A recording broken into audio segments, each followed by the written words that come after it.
کہ کسی بھی ملک کی تعمیر و ترقی میں سب سے بڑا کردار اس ملک کے تعلیمی نظام کا ہے۔ بچوں میں تعلیم کی جو ہے وہ شوق پیدا کرنے کے لیے جو بلڈنگز ہیں اداروں کی وہ اٹریکٹیو ہوں، اس میں ماحول جو ہے وہ پرکشش ہو۔ کیوں نہ والدین کے معاشی جو حالات ہیں ان کو بہتر کر سکیں، کیونکہ جو پرائمری لیول کی جو تعلیم ہے اس وقت وہ بہت زیادہ کاسٹلی ہو گئی ہے۔ کسی ملک کی ترقی میں مردوں اور عورتوں دونوں کا ہاتھ ہے، دونوں جو پلر ہیں وہ مضبوط ہوں گے تو ملک جو ہے ترقی کرے گا۔ بسم اللہ الرحمن الرحیم۔ السلام علیکم ناظرین، جیسا کہ آپ جانتے ہیں کہ کسی بھی ملک کی تعمیر و ترقی میں سب سے بڑا کردار اس ملک کے تعلیمی نظام کا ہے۔ یہی وجہ ہے کہ اگر آپ آج دنیا کے ترقی یافتہ ملکوں پر ایک نظر دوڑائیں تو آپ کو اس کی جو سب سے بڑی وجہ نظر آئے گی وہ اس ملک میں موجود اعلیٰ تعلیمی نظام ہے۔ اس کے برعکس اگر ہم ایک نظر ان ممالک پر دوڑائیں جو کہ اس ترقی کے میدان میں دیگر ممالک سے پیچھے ہیں تو اس کی ہمیں اس کے علاوہ کوئی وجہ نظر نہیں آئے گی کہ وہ تمام ممالک کسی نہ کسی وجہ سے تعلیمی میدان میں باقی ممالک سے بہت پیچھے ہیں۔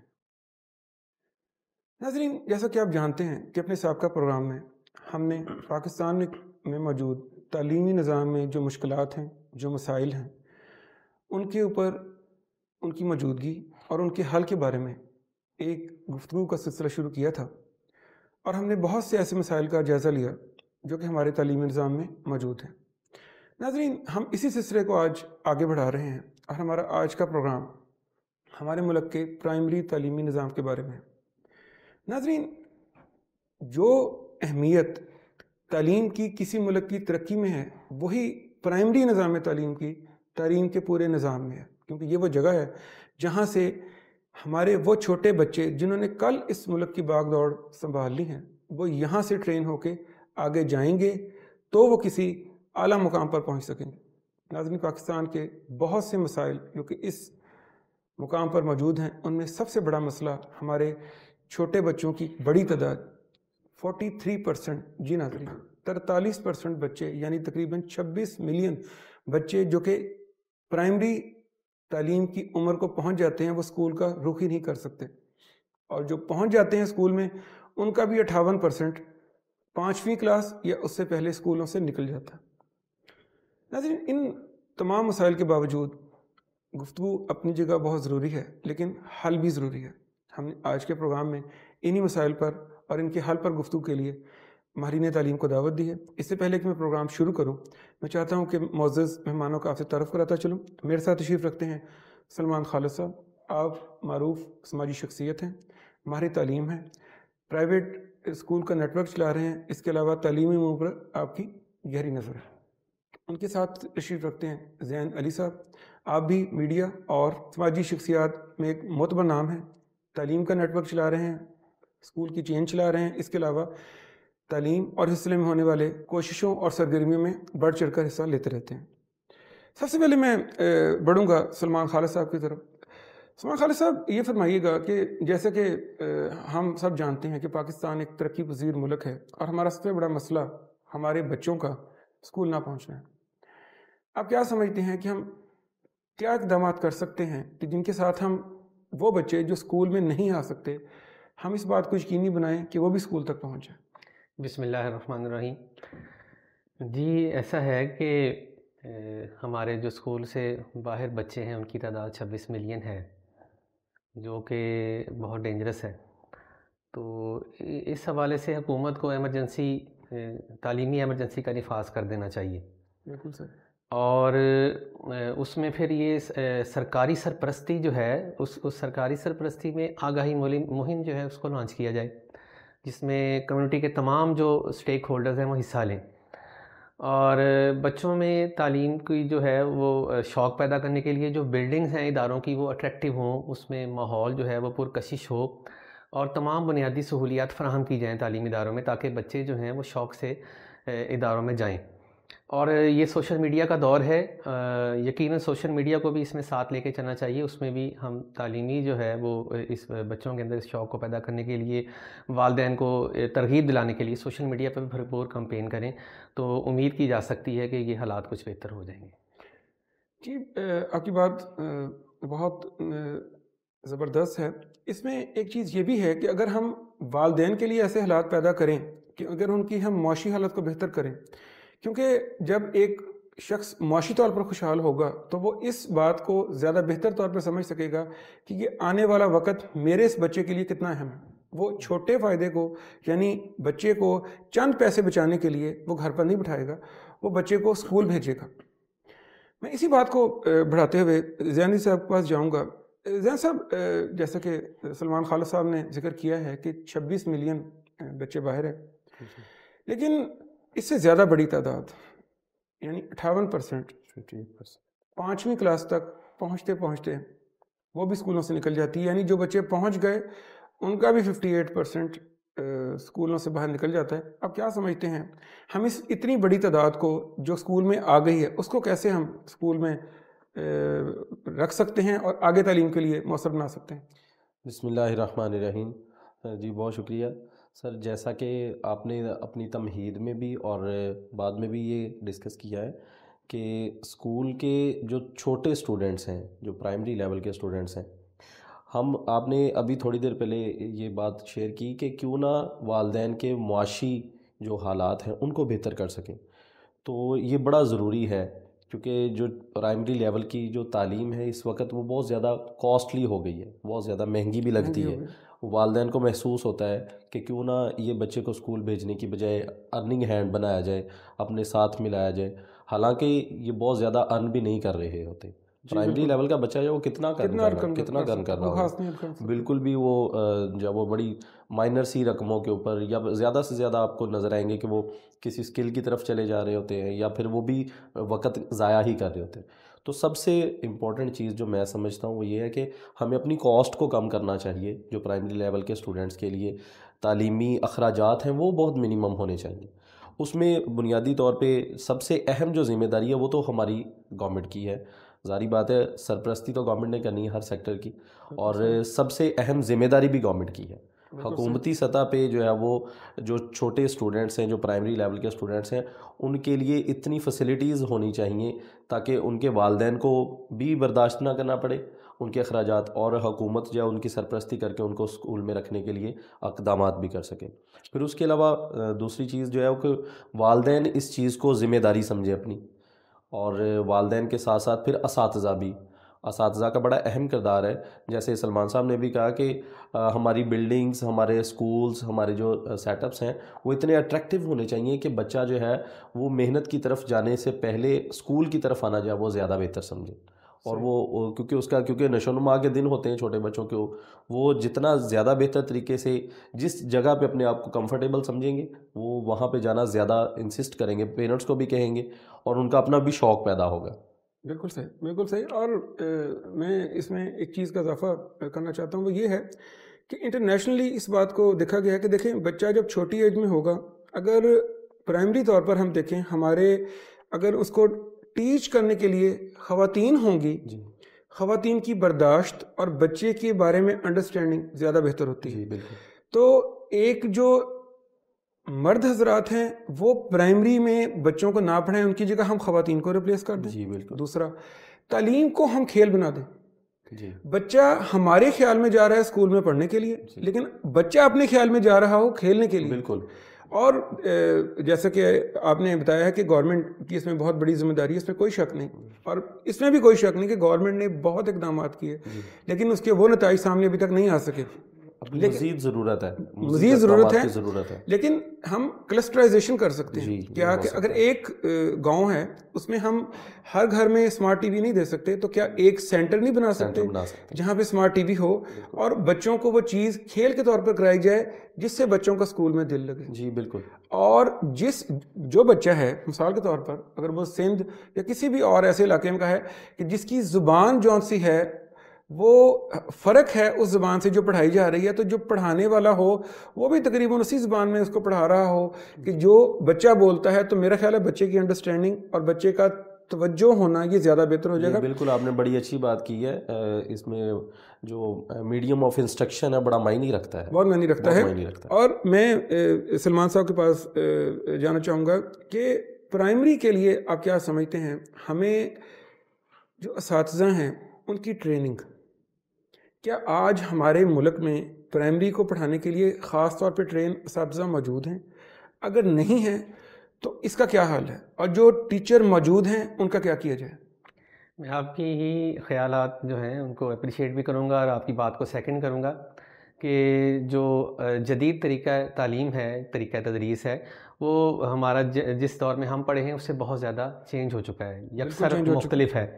اور اسی طرح اب ایکٹیویٹیز کے ذریعے، کھیلوں کے ذریعے، نظموں کے ذریعے، پھر انٹرنیٹ کی آمد کے بعد مختلف گیجٹس کے ذریعے جو ہے وہ پوری دنیا میں بچوں کو ایجوکیٹ کیا جاتا ہے، جبکہ ہمارے تعلیمی اداروں میں ابھی تک وہی فرسودہ نظام چل رہا ہے جس کو ہم روایتی طریقہ تدریس کہتے ہیں. جی بالکل. تو اس کی بہت زیادہ جو ہے اہمیت ہے کہ متواتر اساتذہ کو ٹرین کیا جائے، اور جو نئی پوسٹ خالی ہوتی ہیں ان کے اوپر بھی جو ٹریننگ ہے وہ مسٹ ہو. اس کے بعد اساتذہ کو کلاس روم میں بھیجا جائے، پہلے ان کی اچھی خاصی ٹریننگ کی جائے اور جدید تقاضوں کے مطابق ان کو ٹرین کیا جائے، تاکہ ہمارے بچے جو ہیں وہ اس پیٹرن پہ سیکھ سکیں جس پہ ساری دنیا سیکھ رہی ہے. جی آپ کی بات بہت امپورٹنٹ ہے. اس میں ہم یہ بھی کر سکتے ہیں کہ ٹریننگ کے نام پر ہمارے ملک میں یہ بھی دیکھا گیا ہے کہ جو پہلے سے موجود اساتذہ ہیں وہ ٹریننگ کو شاید اپنے اوپر کوئی پرسنل ہٹ سمجھ لیتے ہیں.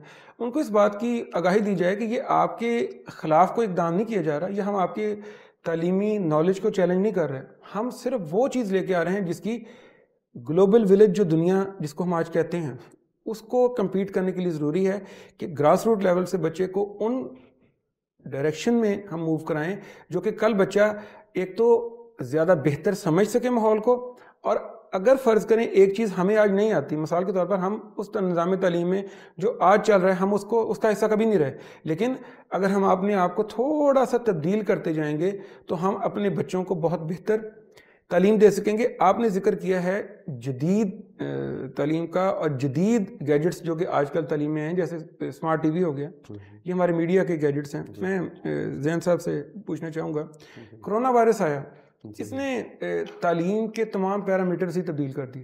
اسکول بند تھے، بچے گھروں میں تھے، والدین کے لیے مسئلہ تھے. اس موقع پر ہمیں یہ سمجھ آئی کہ ہمارا جو یہ بچے سارا دن موبائل، ٹیب یا لیپ ٹاپ وغیرہ سے بچے سارا دن کھیلتے ہیں یا اس کو یوز کرتے ہیں، اس کا یہ استعمال بھی ہو سکتا ہے کہ کسی ایپ کے ذریعے بچوں کو اپنے ٹیچر سے ملا دیا جائے. یہ چیز ہمیں ایک بہت بڑا سبق دے کے چلی گئی، ہمارے نظام تعلیم پر ایک اثر چھوڑ گئی. آپ کیا سمجھتے ہیں وہ اثرات کیا ہیں؟ جی سر، آپ نے کووڈ کی جو ہے وہ بات کی. ویسے کہا جاتا ہے کہ ہر چیز کے پازیٹیو اور نیگیٹو آسپیکٹس ہوتے ہیں، لیکن یہ ہمارے سمجھ لیں یہ تلخ حقیقت ہے کہ جو کووڈ کے اثرات ہیں وہ زیادہ نیگیٹو ہیں ہمارے تعلیمی نظام پہ. اس کی وجہ یہ بھی ہے کہ جیسے انوویشن کا یا نئے گیجٹس کا یا جدید طریقہ تعلیم کا ذکر بھی ہوا کہ ہم اس چیز سے بہت ہی پیچھے تھے. ہمارا تعلیمی نظام جو جدید طریقہ تدریس سے بہت ہی پیچھے تھا. ہمیں سمجھ ہی کووڈ کے بعد آنے لگی ہے کہ آن لائن بھی اسٹڈی کی جا سکتی ہے، یہ بھی ایک طریقہ موجود ہے، اور دنیا اس کے اوپر بہت آلریڈی بہت عرصے سے کام کر رہی تھی. آن لائن لیکچرز جو ہے وہ بڑے عام تھے، اور ہم جو کووڈ کے بعد والے جو اثرات ہیں اس میں تو آپ دیکھیں گے کہ نیگیٹیوٹی اتنی زیادہ ہے کہ جتنے بھی اسٹوڈنٹس اس وقت یونیورسٹیز میں تھے وہ اس وقت جو ہے وہ پریکٹیکل لائف میں کسی نہ کسی پروفیشن کے ساتھ منسلک ہو گئے. لیکن وہ اثرات اتنے خطرناک مرتب ہوئے کہ وہ کسی بھی شعبے میں جب جاتے ہیں 1.5 سے 2 سال تو انہوں نے اپنی ادارے کو دیکھا ہی نہیں تھا. بالکل صحیح. اور وہاں سے کوئی طریقہ تدریس ان کے لیے کوئی رائج ہی نہیں تھا، اور تھا بھی تو گوگل کر لیا، آنسرز کر دیے، اس طرح سے ڈگریز لی گئیں. اور اس کے اثرات کہ وہ جب پریکٹیکل لائف میں آئے تو وہ بہت ہی جب وہ اس لیول پہ اپنے آپ کو اس سطح پہ ثابت نہیں کر پائے جتنا ان کا نالج لیول ہونا چاہیے یا جتنا ان کا ڈگری کی جو اسپیسیفیکیشن ہے وہ ہونی چاہیے.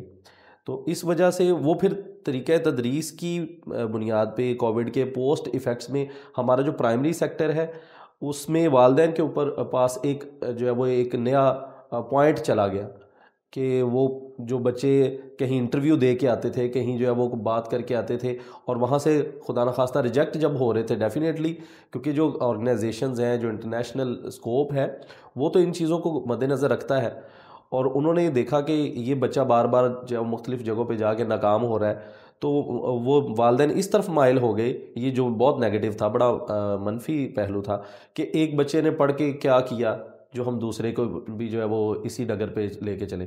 تو آفٹر آل اس کا ایفیکٹ جو ہے وہ پرائمری سیکشن پہ زیادہ پڑ گیا کہ کووڈ کے بعد والے جو 3-4 سال اب گزرے ہیں وہ جو بچہ اس وقت 4 سال کا تھا یا 3 سال کا تھا اب وہ اسکول گوئنگ ہو گیا, یا جو 5 سال کا تھا اب وہ 3-4 کلاس تک چلا گیا, تو پرائمری حصہ ہمارا جو ہے وہ بڑا ڈسٹرب ہو گیا. یہ بہت بڑا نیگیٹو آسپیکٹ جو تھا کووڈ کا. اور اس میں پھر اس کے حل کی طرف اگر آئیں تو ہماری ایفرٹس بہت زیادہ جو ہے وہ ریپڈ ہونی چاہیے.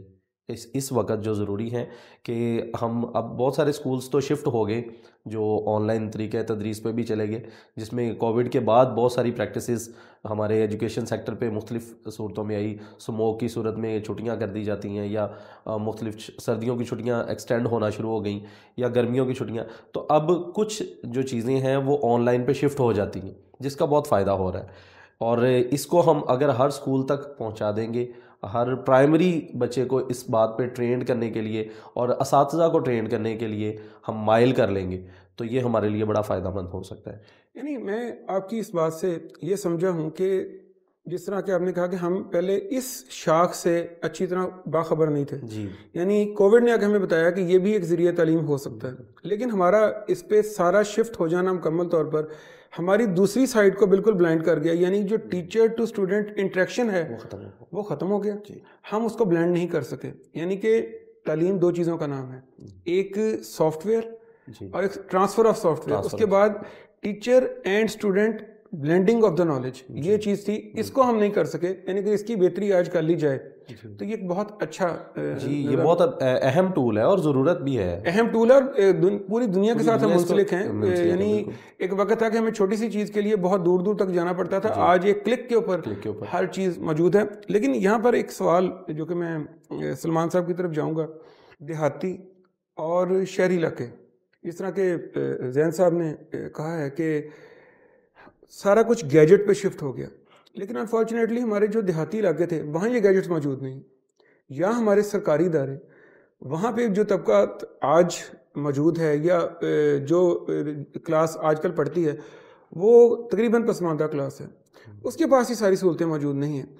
تو ان کے بارے میں آپ کیا سمجھتے ہیں کہ جب اس طرح کا کوئی, جس طرح اسموک کی وجہ سے اسکول بند ہو گیا یا کرونا نے ہمیں ایک نیا سبق دیا, اس وقت ان علاقوں کے اوپر تعلیم کے اوپر کیا اثرات پڑے, اس کو آپ کیسے دیکھتے ہیں؟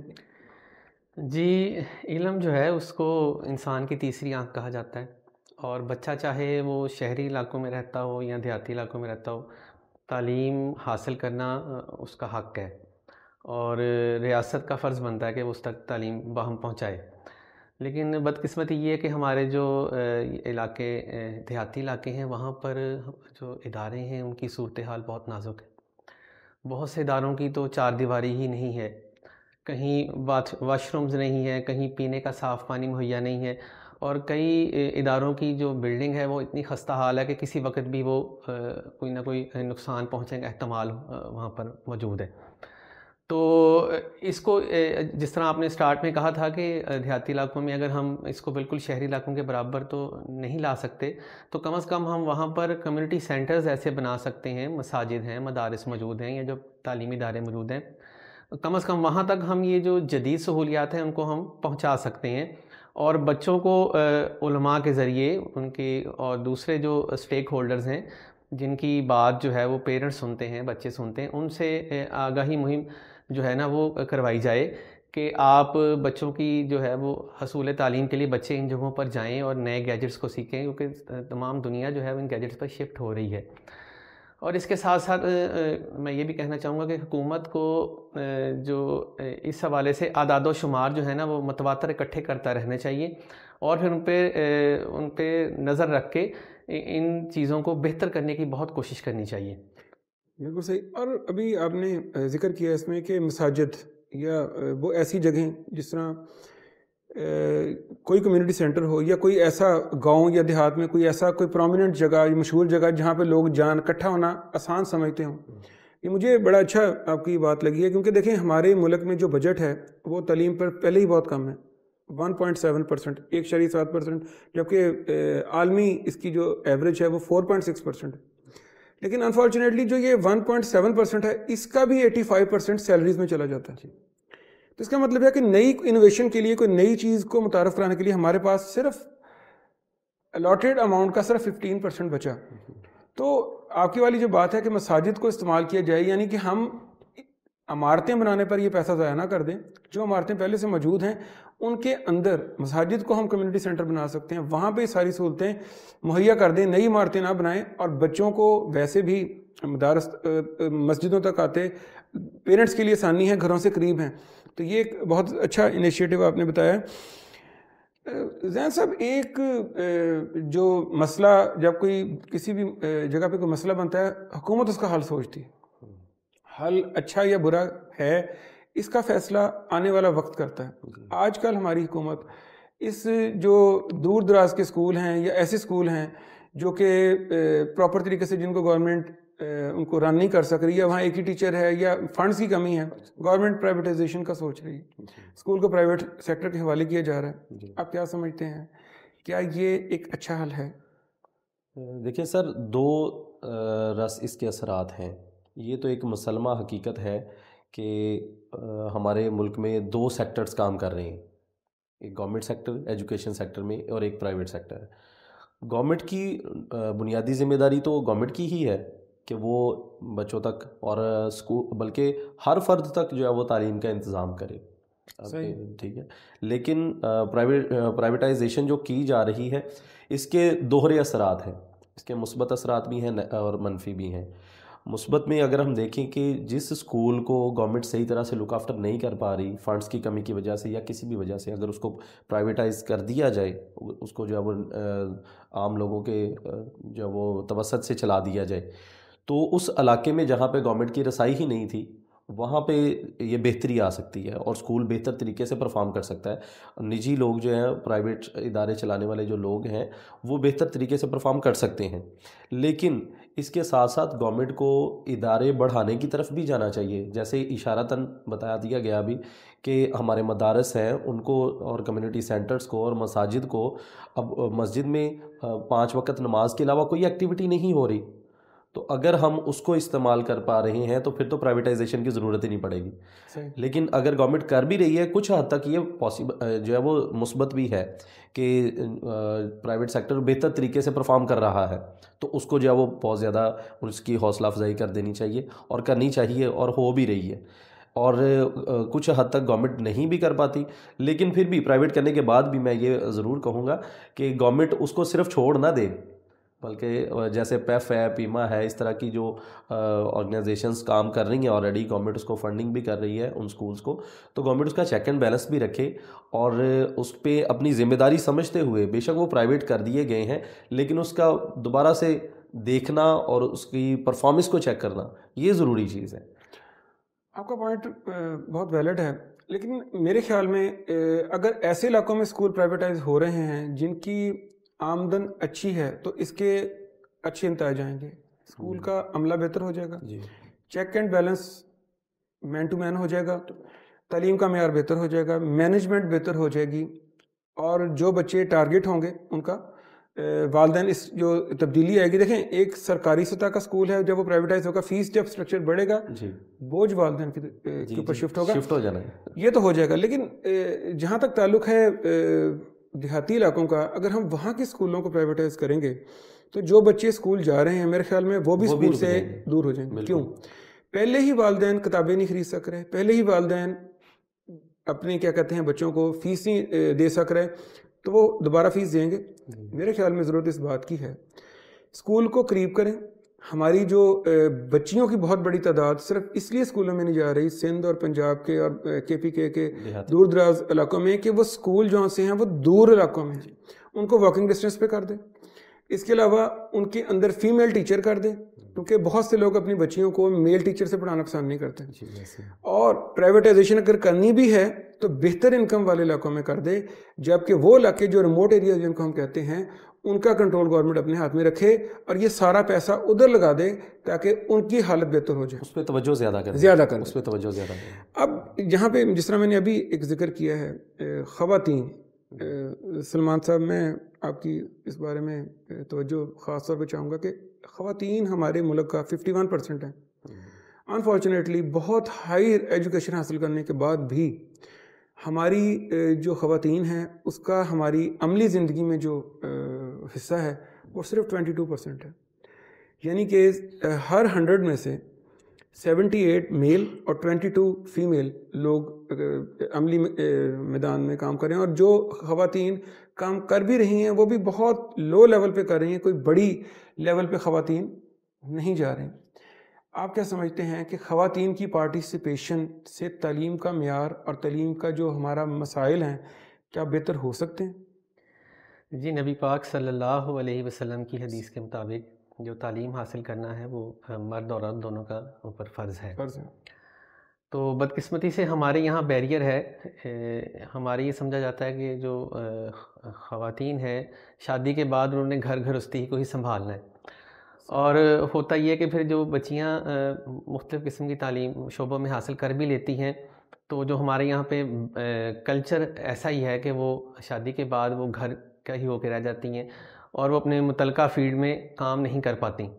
تو اس بیریئر کو بھی جو ہے وہ سرکاری سطح پر بھی اس کی جو ہے وہ بےخونی کی جائے اس کنسیپٹ کی، اور پھر وہی بات کہ علماء کرام اور جو مختلف NGOs ہیں وہ اس کے اوپر فوکس کریں اور اس کی آگاہی مہم چلائیں کہ کسی ملک کی ترقی میں مردوں اور عورتوں دونوں کا ہاتھ ہے، دونوں جو پلر ہیں وہ مضبوط ہوں گے تو ملک جو ہے ترقی کرے گا۔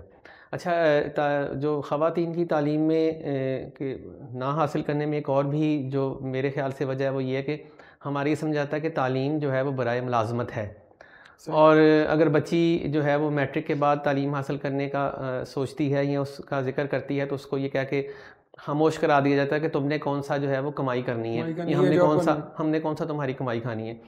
تو اس کنسیپٹ کو بھی جو ہے اس کی بھی بہت ضرورت ہے، اس کی بےخونی کی جائے کہ تعلیم جو ہے وہ ایک انسانیت کی، جو ایک انسان کی پرسنالٹی کو، شخصیت کو نکھارتی ہے۔ اور عورت کی تعلیم تو اس لیے بھی بہت ضروری ہے کہ وہ ایک گھرانے کی ذمہ دار ہوتی ہے، اور بہترین ماں جو ہے وہ ایک پوری نسل کی تربیت اچھی طرح کر سکتی ہے۔ تو سب کو مل کر ہی اس پر کام کرنے کی ضرورت ہے۔ سلمان صاحب، آپ کی بات کو بھی تھوڑا سا میں آگے بڑھانا چاہوں گا کہ جو ایک میل کو پڑھانا ہے وہ ایک شخص کو پڑھانا ہے، جبکہ ایک فیمیل کو پڑھانا ایک خاندان کو پڑھانا ہے، کیونکہ بچے کی جو پہلی درسگاہ ہے وہ ماں کی گود ہے۔ تو یہاں پہ آپ کی جو بات ہے وہ بہت امپورٹنٹ ہے، لیکن میں یہ سمجھتا ہوں اگر جتنے بھی مسائل ہیں اگر ہم ان کا بہت باریک بینی سے جائزہ لیں اور اپنے وسائل میں رہ کے ان کا حل تلاش کریں تو کوئی وجہ نہیں ہے کہ ان مسائل کو مشکلات ہونے کے باوجود ہم حل کر سکتے ہیں۔ آپ دونوں معزز مہمانوں کی تشریف آوری کا بہت شکریہ۔ اس کے ساتھ ہی ناظرین، ہمارے آج کے پروگرام کا وقت اب ختم ہوتا ہے۔ ناظرین، ہمارے ماہرین نے بہت ہی اچھے طریقے سے ہمیں یہ بتانے کی کوشش کی ہے کہ ہمارا جو ملک کا تعلیمی نظام ہے اس میں کوئی شک نہیں ہے، اس میں بہت سے نقائص موجود ہیں، مسائل موجود ہیں، چیلنجز درپیش ہیں، لیکن ہم ہی وہ لوگ ہیں جنہوں نے یہ تمام مسائل حل کرنے ہیں، اور جتنے وسائل ہمارے پاس موجود ہیں انہی میں حل کرنے ہیں۔ بات صرف یہ ہے کہ اگر ہم آج ایک بہتر پالیسی اور بہتر حکمت عملی سے اپنی اس ڈائریکشن میں چل پڑیں گے تو میرا خیال نہیں ہے کہ کوئی وجہ ہے کہ ہم ان کو حل نہ کر سکیں۔ اگلے ہفتے تعلیم ہی کے موضوع پہ کسی نئے موضوع کے ساتھ ہم آپ کے ساتھ حاضر ہوں گے۔ آج اجازت دیجیے، اللہ حافظ۔